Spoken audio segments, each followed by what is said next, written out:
Obrolan santri inspiratif. Assalamualaikum warahmatullahi wabarakatuh.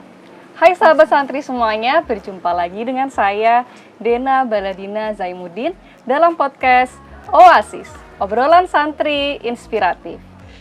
Di episode kali ini kita sudah kedatangan tamu yang sangat spesial, yakni seorang alumni dari Pondok Pesantren Darul Ulum yang saat ini tengah mengelola suatu kafe yang cukup terkenal di daerahnya, yaitu di daerah Trawas. Nah, langsung saja kita sambut yang tamu kita kali ini, Mbak Bella. Assalamualaikum Mbak Bella. Waalaikumsalam. Gimana kabarnya Mbak Bella? Sehat? Alhamdulillah. Alhamdulillah sehat, sehat. Nah, Mbak Bella ini tadi seperti yang sudah saya beritahukan bahwa Mbak Bella ini merupakan pengelola dari Cafe Alas Trawas. Oke. Nah, Mbak Bella sendiri sekarang kesibukannya apa nih kalau boleh tahu? Kalau untuk saat ini lagi fokus di Alas Trawas aja. Dari semenjak lulus kuliah langsung megang Alas Trawas, udah nggak megang apa-apa lagi sih, Fokus ya, benar-benar fokus untuk mengelola Alas Trawas ini. Oke. Nah, kalau boleh tahu nih Mbak Bella, boleh diceritain sedikit nggak ke sahabat santri semua? Sebenarnya Alas Trawas ini kafe yang seperti apa mungkin seperti itu? Iya.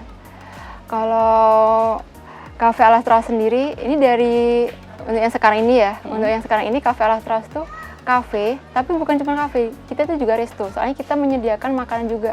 Jadi kafe dan resto untuk dari kalangan umur di bawah sampai yang dewasa. Soalnya di sini tuh bukan hanya menyediakan kopi, tapi kita juga menyediakan minum-minuman yang bisa untuk remaja kayak kopi mukbil. Kita gitu. berinovasi, kita kreatifnya tuh di menu-menunya itu. Jadi bisa dinikmatin oleh semua kalangan. Jadi yang untuk yang nggak suka kopi maupun suka kopi itu bisa. Di sini menunya banyak. Dan kita juga ada gelato juga. Jadi cafe resto itu cafe untuk tempat istirahat para keluarga. Soalnya di sini bisa untuk keluarga tadi di berbagai umur.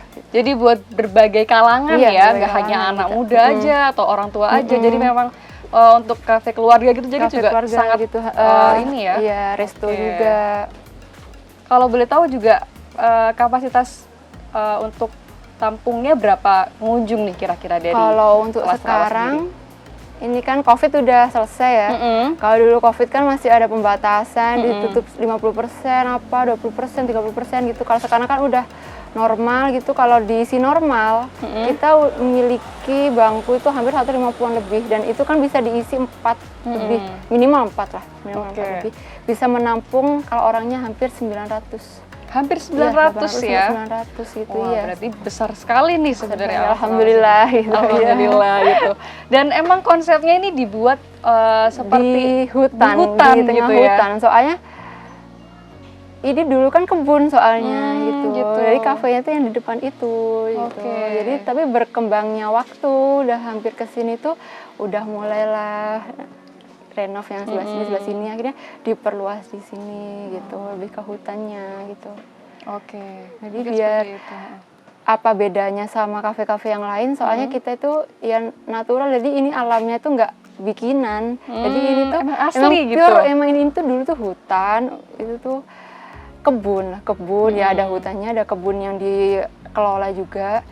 Jadi kita tuh bisa menikmati hidangan atau nongkrong sama sahabat atau apa di tengah hutan yang dingin itu tadi. Jadi gitu. suasananya beda mungkin ya dari kita misalnya di kafe-kafe itu kan ya temanya tuh kan ya seperti itulah biasanya gimana sih? Nah, industrial. Gitu. Nah, di sini nih beda banget nih teman-teman, kalau bisa sahabat santri semuanya nanti lihat ya. Suasananya tuh dingin dan adem lah pokoknya kalau buat nongkrong-nongkrong gitu ya Mbak Bella ya. Nah, kalau boleh tahu juga nih Mbak Bella, nah proses berdirinya Alas Trawas sendiri mungkin seperti apa? Boleh ceritain mungkin? Kalau proses berdirinya itu sebenarnya beda jauh dari yang sekarang yang Dina lihat ya. Kalau dulu berdirinya kan tanggal 17 Agustus 2020. 2020 awal-awal pandemi, ya awal pandemi kan. Pandemi masuk Februari, kita bukanya 17 Agustus. Dulu itu sebenarnya kita itu nggak diniatin untuk membuat kafe tuh yang industrial seperti industrial alami natur gitu, enggak gitu. ada saudara yang memang dia tuh hobi itu downhill itu apa ya, kayak sepeda yang gunung tuh ya kan gitu. Ada komunitasnya, di komunitas ada komunitas downhill. Komunitasnya saudara ini besar banget, malah yang juara Asian Games itu dari komunitas itu kan. Gitu. Jadi mereka lihat lahan ini tuh cocok untuk dibuat sarana downhill. Jadilah kita buat sarana downhill nih. Ini tempat yang kita dudukin sekarang ini sebenarnya ini tempat jempingan sepeda dulu sebenarnya. Oh gitu. Nah, udah beda untuk para atlet-atlet itu biasanya kan kalau habis sepeda itu butuh makan, kan haus, makan atau apa kan. Lapar juga. Iya, nah omku itu tadi tuh bilang daripada kita tuh ngasih konsumsi tuh ngambil catering, ngambil prasmanan dari luar. Ayo kita nih bikin gitu, nggak usah kafe. Kita tuh dulunya kayak warkop, jadi kayak warung kopi nyediain makan sama minum para atlet, para atlet itu, atlet awalnya itu. hanya seperti itu ya. Awalnya tuh cuman gitu, jadi kayak kita ngasih makanan sama minuman, udah. Jadi bukanya tuh setiap orang ada downhill aja, gitu. Nah tapi ini sebenarnya saya tuh cuma pengelola di sini, yang punya itu saudara sepupu, namanya Elvando itu ownernya.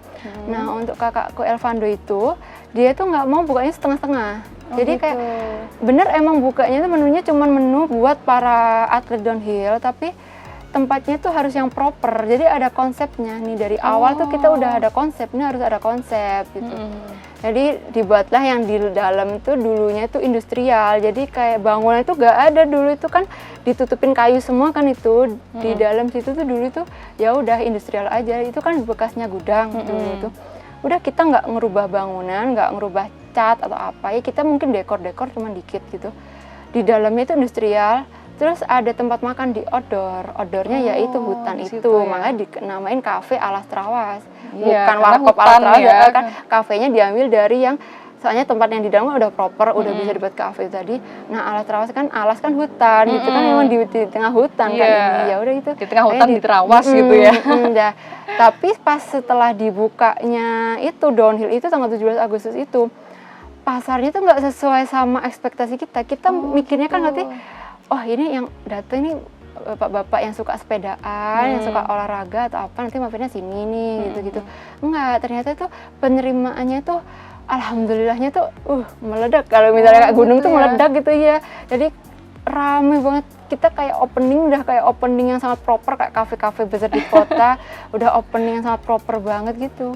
Jadi kita tuh enggak, persiapannya cuman dibuat para downhill kan, tapi ternyata penerimaannya sangat baik, masyarakat tinggi banget ya ternyata banget. dengan kafe Alas Akhirnya Trawas itu ini. kita berinovasi, udah kita diniatin aja, kita udah terlanjur basah nih, udah langsung aja kita sekalian gitu. Jadi, tapi yang nggak langsung jebret kita besarin gitu, nggak, kita proses kok. Ini dulu aja nggak ada kan, dulu cuman ada 2 baris. Kita karyawan pun kan dulu cuma dikit kan, meja tuh cuman bisa nampung tuh mungkin 100-an orang aja dah gitu. Hingga sekarang sampai 900 orang. Sekarang udah ya? besar, alhamdulillah besar, udah bisa. Alhamdulillah gitu. Alhamdulillahirabbil alamin. Dulunya sih itu dulu. Kalau sekarang udah alhamdulillahnya udah bisa dibuat resto, buat kafe, buat gelato juga gitu. Kalau boleh tahu kenapa Mbak Bella, mungkin dari perspektif Mbak Bella sendiri mungkin ya, kenapa memilih konsep kafe yang seperti itu atau seperti yang sekarang ini? Yang sekarang ini ya kan. Kenapa? Soalnya kita dilihat dari pangsa pasar yang pertama, hampir 90%-nya itu orang luar, nggak ada warga lokal tuh nggak ada. Kita tuh mobil semuanya, mobil apa plat nomor tuh WL, semuanya orang luar. Dan orang luar tuh kalau Sabtu Minggu itu jarang ada di kota.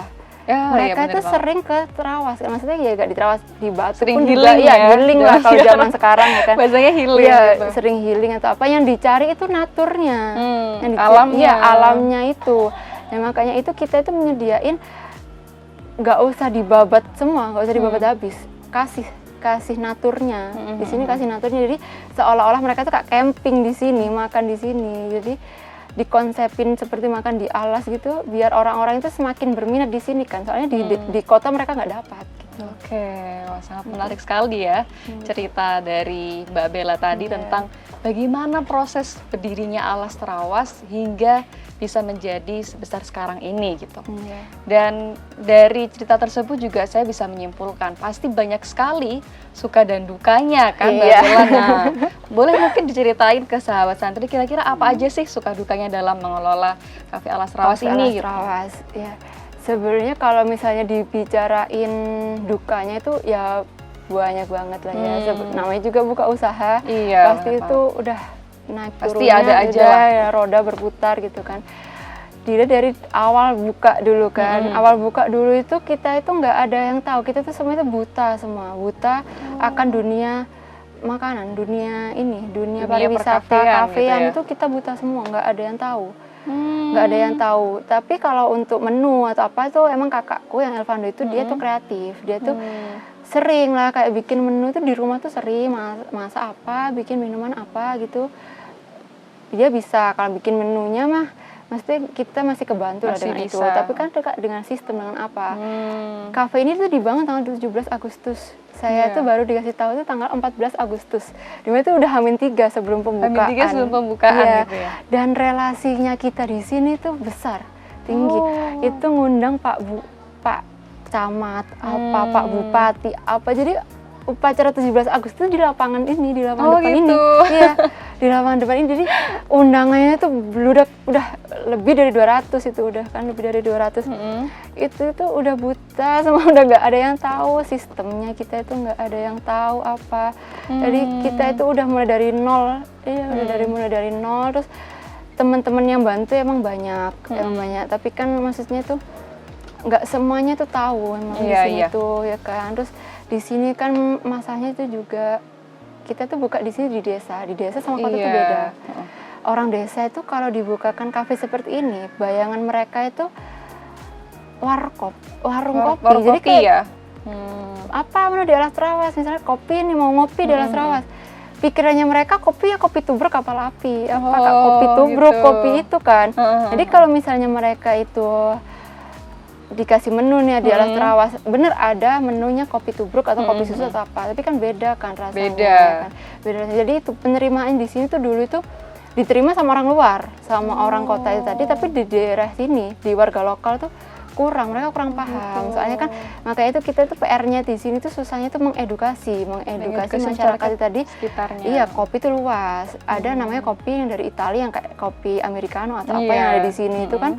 Mereka kan nggak tahu, nggak paham itu, dan varian kopi itu kan juga banyak. Terus menu pun juga gitu kan, di desa itu susah. Kita kan menunya gitu kan, apa ya, banyak yang adopsi dari kota, kayak menu-menunya apa french fries atau apa gitu kan. Terus ada kan menu tuh yang maksudnya orang-orang tuh ini apa, nggak tahu, gitu. Mungkin asing gitu ya. Kayak mikirnya itu ini harganya itu udah terlalu mahal, gini-gini itu, susahnya itu. Terus mengedukasi masyarakatnya juga, kita dari dulu itu udah janji, maksudnya udah kayak dari awal kita bangun Alas Trawas tuh kita nggak mau ngambil dari luar Trawas. Untuk apanya tuh? Untuk SDM-nya. Jadi untuk SDM-nya itu emang tujuan bangun Alas Trawas itu di sisi lain emang kita menyediakan untuk yang downhill itu tadi. Kita itu punya itikat ya, kayak itikat itu kayak Cafe Alas Trawas ini nanti itu yang bisa memajukan Trawas, Masya Allah. Daripada banyak yang nganggur, di Trawas, mending kita kerjakan anak Trawasnya. Oke. Nah, selanjutnya Mbak Bella mungkin juga kita juga harus menilik nih background dari Mbak Bella sebagai alumni Pondok Pesantren Darul Ulum. Nah, kalau boleh tahu, malu nih. Kenapa malu? Harus bangga dong jadi alumni Darul Ulum ya, dan bisa mengelola kafe sebesar ini gitu. Pasti nanti akan banyak mungkin sahabat santri yang terinspirasi gitu dari ceritanya Mbak Bella. Nah, boleh dong diceritain mungkin pengalaman apa sih yang nggak terlupakan selama di pondok dulu gitu. Ini malunya tuh gimana? Takutnya tuh kan saya nggak alim banget, alim banget. Terlalu merendah ya Mbak Bella. Enggak, beneran emang. Gimana coba? Sebenarnya tuh kontrasnya lebih di itu sih. Kalau pengalamannya sih kayak di kontras budaya. Oh gitu. Dari SMA kan di Darul Ulum, terus kuliah kan sama-sama di kota kan, Darul Ulum sama Surabaya gitu.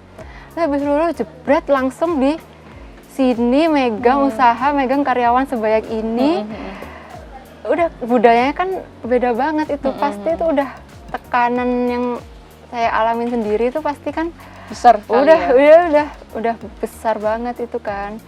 Tapi ya alhamdulillahnya tuh gini, kalau sekarang tuh mungkin trennya kayak orang-orang tuh lihat tuh kayak mentalnya itu gimana, mentalnya gimana gitu kan. Udah aku nggak sesuai sama ekspektasi nih, Allah nggak sayang aku gitu. Dulu awal-awal gitu. Namanya anak muda ya, anak muda lulus fresh graduate kuliah. Ya alhamdulillah maksudnya cum laude atau apa kan pasti pikirannya, wah aku habis ini kerja di perusahaan bergengsi ini, aku habis ini gajinya aku gini. Keluarga punya rencana lain, kamu tak bikin usaha gini. Itu udah mulai down kayak mikir kayak, kok Allah gini banget ya gitu, kayak mikirnya kok nggak sesuai ekspektasi sih, kok nggak gini. Nah ternyata di sini kan juga gitu, kak, nggak semulus yang kita bayangkan. Bangun usaha dari nol tuh banyak cobaannya, banyak tekanannya gitu kan. Udah pasti cobaannya tuh udah tinggi banget lah. Dulu tuh berangkat kerja nangis, pulang kerja nangis, udah gitu. Iya beneran, nggak bohong nih, ini emang pengalaman pribadi. Berangkat ke sini nangis, pulang dari sini nangis, kayak lihat kayak ya seneng dapat uang, kita seneng ya, namanya kita buka usaha rame itu seneng, tapi kan beratnya tuh kayak capeknya. Kita kuat, kita di luar kuat nih, tapi di dalamnya kita kayak dying, kita kayak capek banget gitu kan. Gitu. Terus ngurusin karyawan gitu kan.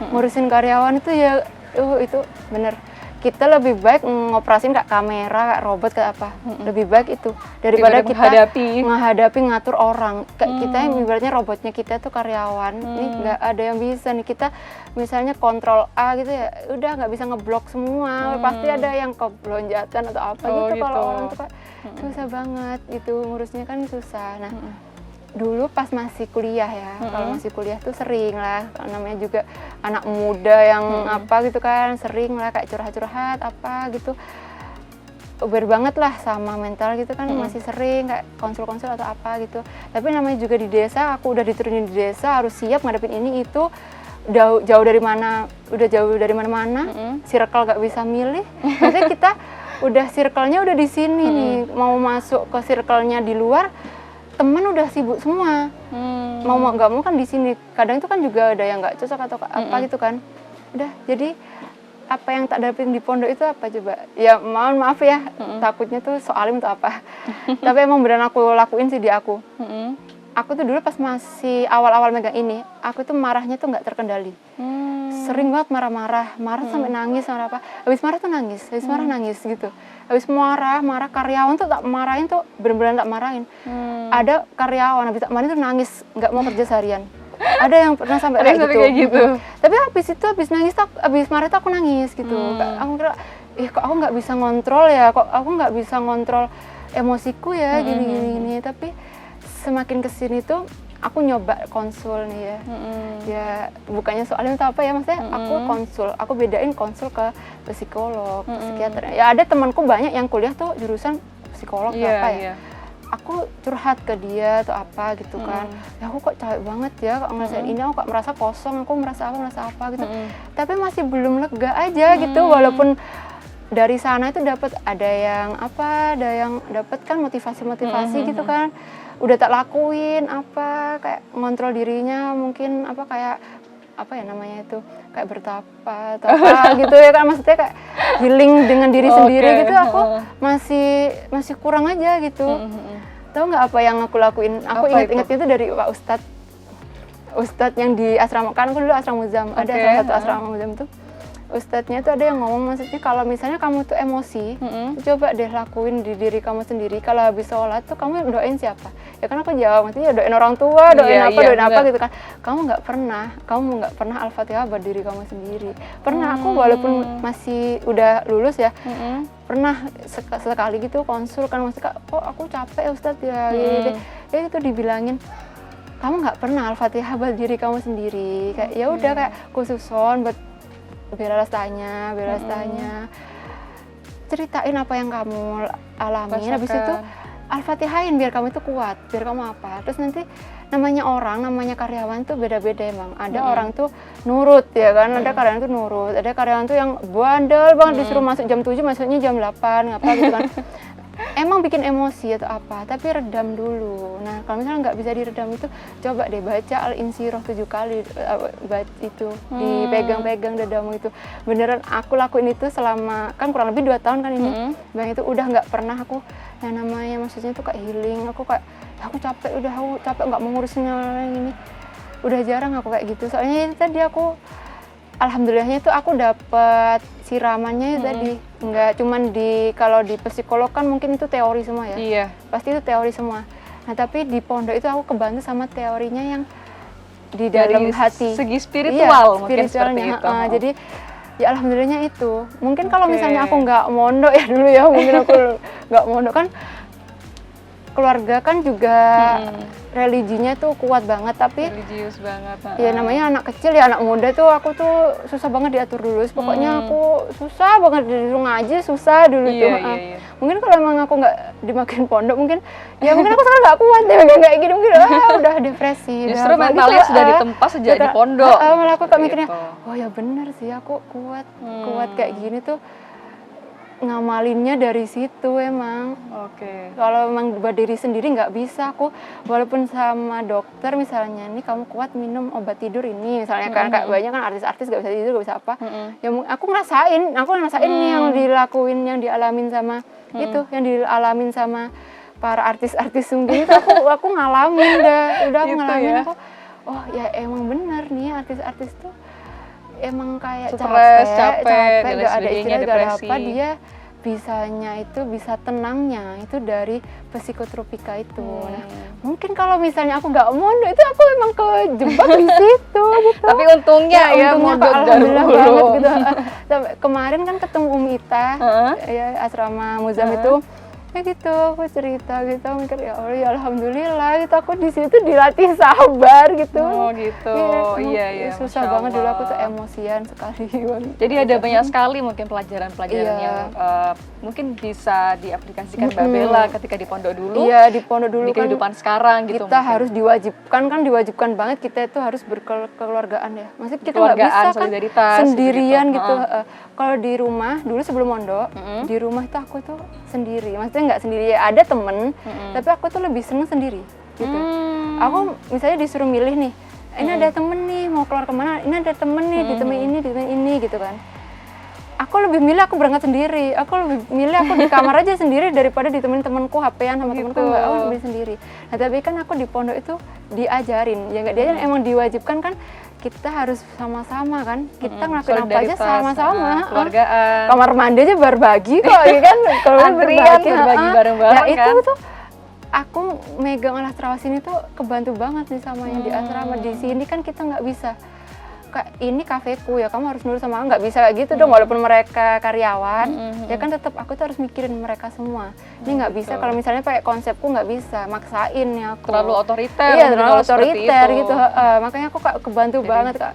Oh aku udah diajarin ngobrol sama orang tuh dari pondok gitu. Jadi banyak sekali mungkin nilai-nilai dari pesantren ya. Alhamdulillah ya, gitu. Alhamdulillah ternyata bisa membantu Mbak Bella juga dalam mengelola Cafe Alas Trawas maupun di kehidupan setelah di pondok seperti itu. Nah mungkin nih yang Mbak Bella yang terakhir ya sebelum kita closing nanti, kira-kira apa nih pesan yang mau Mbak Bella sampaikan kepada sahabat santri semuanya nih?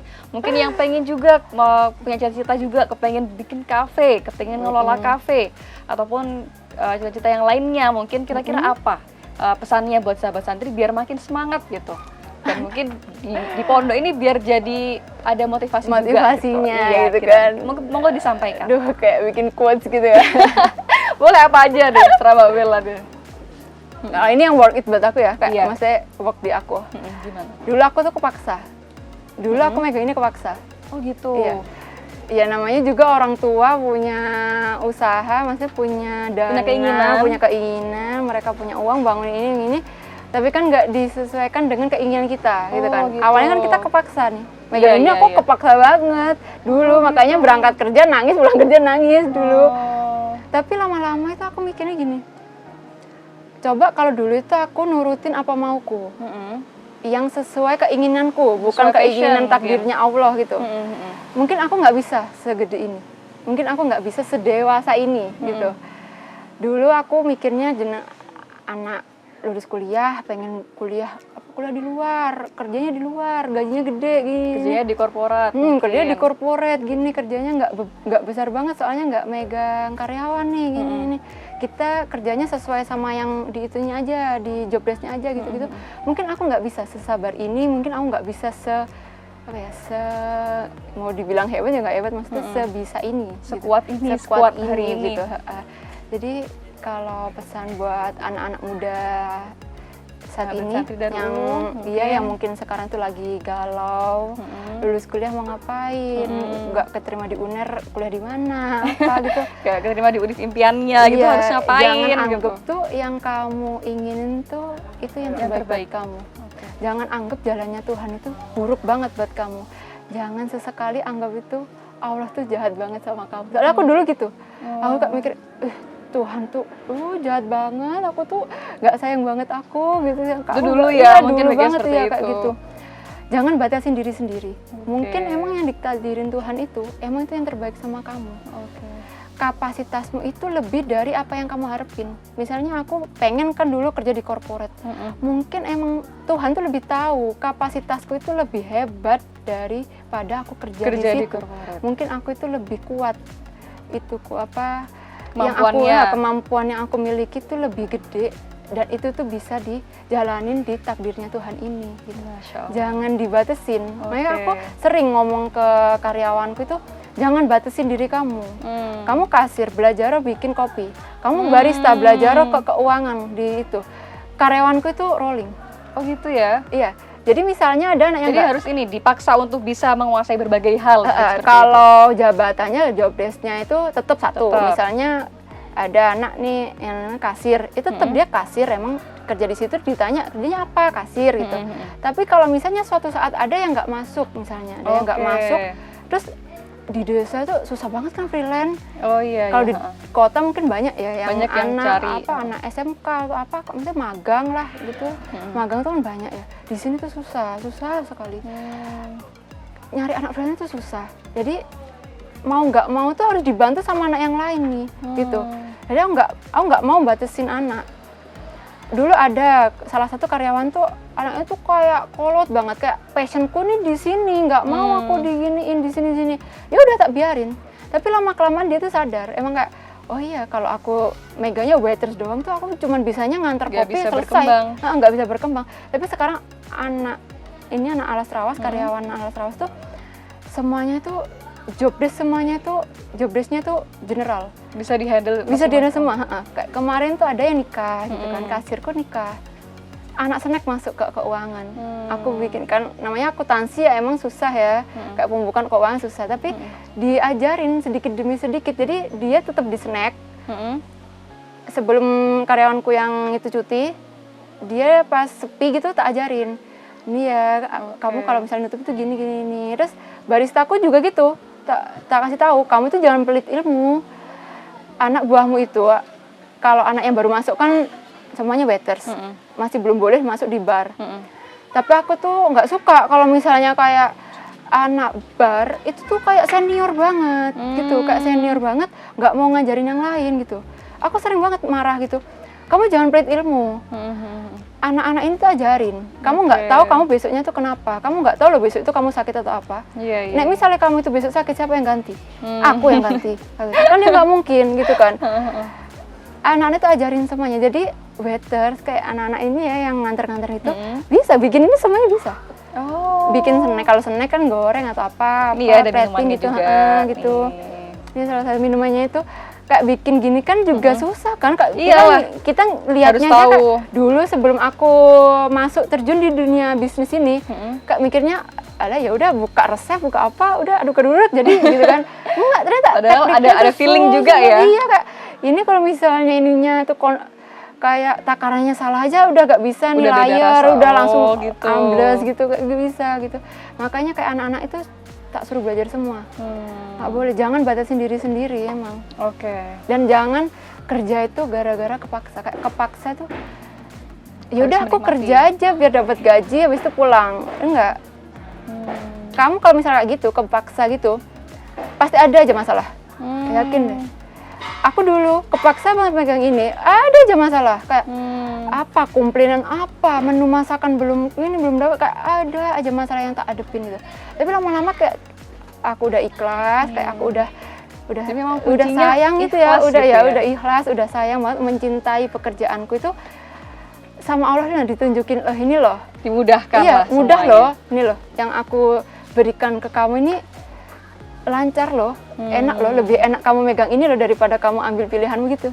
Jadi aku mikirnya jangan batasin. Enggak, ada teman-temanku itu banyak kayak yang ya emang sekarang itu susah ya. Habis pandemik, after pandemik tuh nyari kerja itu susah gitu. Nah, tapi tuh kayak kemarin aja ada berita CPNS berapa orang yang ngundurin diri. Iya. Gitu kan, gara-gara passion, gara-gara apa? Kayak aku mikirnya banyak yang di luar tuh yang cari kerja tuh banyak. Jangan batasin diri kamu sendiri itu cuma gara-gara passion. Itu bukan job desk aku, itu bukan passion aku. Oke. Udah terima aja. Kalau Terima misalnya aja. kamu itu udah ditakdirkan, diterima kerja di situ, kuliah di situ, sekolah di situ, ya berarti emang itu yang terbaik sama kamu. Oke, Jangan berarti- dibatasin diri kamu, jangan sampai lulus sudah aku Allah nggak sayang, kamu sampai lulus Allah nggak sayang gitu. Ya enggak, lama-lama ya Terpaksa stres, gitu, nggak boleh lama-lama ya. stres sudah. Nah. Setiap hari nangis tuh bikin pusing loh. Setiap hari nangis tuh bikin pusing. Tapi kalau memang kita ikhlas sama takdirnya itu tadi udah lancar semua. Yakin, Oke. jangan batasin diri sendiri. Oke, itu tadi pesan dari Mbak Bella ya untuk sahabat santri semuanya. Jadi yang pertama mungkin tadi nggak boleh membatasi diri gitu. Jadi Ya. memang Kalau harus itu bisa apa sih? menguasai berbagai macam hal. Apalagi mungkin nih sahabat santri yang masih di pondok. Nah ini harus bisa memanfaatkan waktu untuk di pondok ini untuk belajar berbagai macam hal mungkin seperti itu. Apalagi di pondok juga difasilitasi dengan berbagai mungkin di ekstrakurikuler di sekolah, juga di terus asrama di juga asrama banyak kan kegiatan. ada Ada seksi pengajian, seksi sholat, muhadharah apa juga, gitu. kegiatan muhadharah. Gitu. Nah, itu juga harus dimanfaatkan sebaik mungkin ya Mbak Bella ya, dimanfaatkan sebaik mungkin dan juga kita harus ikhlas gitu. Iya, Harus ikhlas dengan harus takdir ikhlas. Allah yang sudah diberikan oleh Allah. Kita harus pada berusaha kita. emang. Kita harus berusaha, nggak sing lempeng-lempeng aja. Alah ya nanti Iya. ada takdirnya gitu kan. Gitu. Nggak boleh Ya nggak gitu. boleh lempeng-lempeng banget. Kita ya tetap berusaha. Tapi kalau emang kita itu udah berusaha maksimal tapi belum, ya udah emang Berarti itu. itulah takdir yang Emang Allah itu berikan takdirnya, sama kita. Dan kita Udah, harus terima. yakin kalau misalnya memang Belum rencana Allah itu kok. yang terbaik gitu. Belum tentu itu yang terburuk. Nah, oke. Itu malah yang terindah kok. Oke. Di Al-Quran kan janji, ya kan? Di Al-Quran janji. Masya Allah, itu. sangat inspiratif sekali ya obrolan kita hari ini bersama Mbak Bella sebagai pengelola dari Cafe Alas Trawas dan itu. juga Alas Gelato. Alas Gelato, Alas Gelato. baru juga, aja Alas kita juga Gelato. nanti akan syuting di sana nih untuk episode selanjutnya Iya, Mbak Bella Alas ya. Gelato. Dan terima kasih banget untuk Mbak Bella yang sudah memberikan kita kesempatan untuk ngobrol Iya. bareng. Ini juga kita disediain tempat nih di Alas Trawas teman-teman. Jadi nanti mungkin bisa langsung dicek mungkin ya, ada Instagramnya. Ada. Ada Instagramnya @alasrawas ya Sama bener. @alasgelato. Alas Gelato. Nah, nanti mungkin bisa dicek sama sahabat santri semuanya. Sekali lagi terima kasih Mbak Bella atas Iya, waktunya. sama-sama. Duh, mohon maaf ya kalau nggak sesuai ekspektasi. Nah, ini gitu. terima kasih banget sih dan juga kita juga saling mendoakan juga ya. Iya, Semoga nanti ke depannya mungkin Alas Trawas juga semakin maju dan juga nanti sahabat santri semuanya bisa terinspirasi dari Terinspirasi, video ha-ha. ini. Terima kasih Mbak Bella. Iya, Oke, sahabat santri itu tadi bincang-bincang kita dengan Mbak Bella, salah satu alumni dari Pondok Pesantren Darul Ulum yang menjadi pengelola dari Cafe Alas Trawas yang berada di Trawas. Nah, semoga sahabat santri bisa mengambil banyak pelajaran dari bincang-bincang kita kali ini. Terima kasih. Mohon maaf bila ada kesalahan kata maupun perbuatan. Saya undur diri. Jangan lupa like, komen, dan subscribe. Assalamualaikum warahmatullahi wabarakatuh.